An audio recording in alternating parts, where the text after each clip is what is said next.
Hi. So this is all about grading videos the most effective and enjoyable way possible. I'm going to share some of my best practices, and one of them is make sure you're comfortable.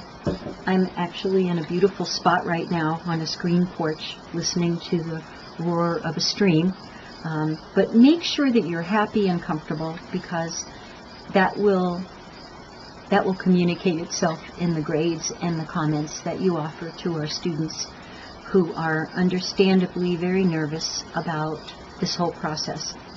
And I also think that grading should be fun and enjoyable. You know, we don't want to waste. We do enough of it. We don't need to spend our lives being unhappy.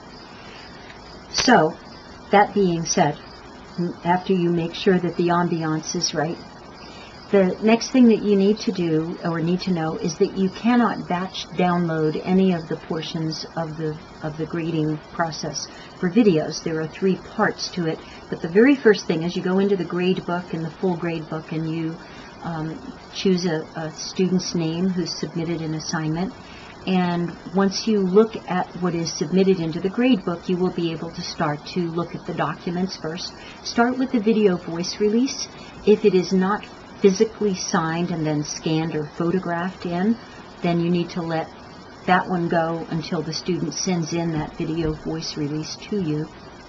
Officially, those are not complete, and I know you'll be as kind as possible, especially at first in this term with this practice video, because they might not have it quite down yet. And once they do, this will be a seamless, wonderful, enjoyable project for you, and they will enjoy the feedback that you leave for them. The next thing is set aside about 30 minutes to grade each video. I've had some faculty tell me it takes them between 2 and 4 hours per video, and that's a bit excessive. In fact, it's very excessive. So here's how I kind of do it, and feel free to take a page from my book or not. But I split my screen, and I have on one side the playing video, and I have on the other 2 things.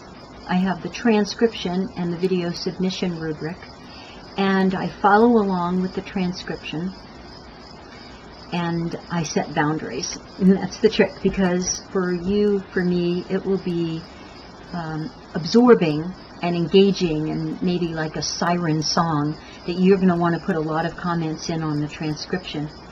I use track changes and I do comments, but I try to limit them to, usually it's 4, sometimes 6 required techniques for that particular video, and I try to make at least that many, or I try to start with that as a basis. I'm going to make 4 to 6 comments within the transcription, one about how the student engaged with those particular required skills, whether they demonstrated them or whether they placed them in the comment section if they lost, if they lost track and they couldn't actually perform them during the actual video, but they're presenting them to you in a narrative written form. In either case, I write something about that and use that as a moment to teach, to encourage, to celebrate. That's the best. Okay. And I'm also doing at the same time flipping back and forth between transcript form and the video submission rubric. And I also make some comments in the boxes in there.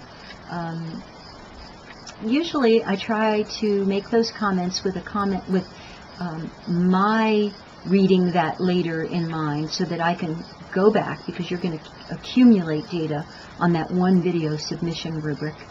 And I can look back at it and go, oh, that's right, I gave them that feedback. Have they seen it? And are they responding well to it? So that's so I keep that in mind when I'm looking at the video submission rubric, is that I'm going to read it again, and certainly the students will read it again, so that they prepare for each video in turn.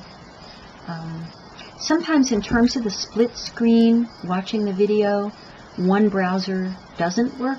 Like lately, my Firefox has not been letting me split the screen, so I actually access the videos through another browser, and I have successfully done that with Internet Explorer. I think I've also successfully done it with Chrome. So keep in mind to check which of the browsers will allow you to split the screen when you're in the gradebook. I think that that's all I need to tell you. Oh, no, one more thing. Find a place to store your video submission rubrics and then keep clicking back on them so you can use that already filled out video submission rubric from week 4, for instance, when you're working with Sally Fields' video for week 6. And that way you have everything on one document, and it just keeps getting more and more filled up. When I turn in the grade, I will fill out the little grade box, and then it'll show me a comment box opening, and I'll put in the comment box something to alert the student to please be sure to look at both attachments. The video submissions rubric is there, and also the transcription form is there. And that alerts students that there's more to see, because they may just see the grade and think, oh, I'm done looking at feedback. And that's not the case, especially with all the hard work that you put into it and your heart and soul at trying to increase more of you. That's what you're trying to do, is reproduce yourselves like a good virus. So thank you for your work on grading. If you have any other questions, please let me know. I hope this has clarified and calmed you. Have fun. Bye.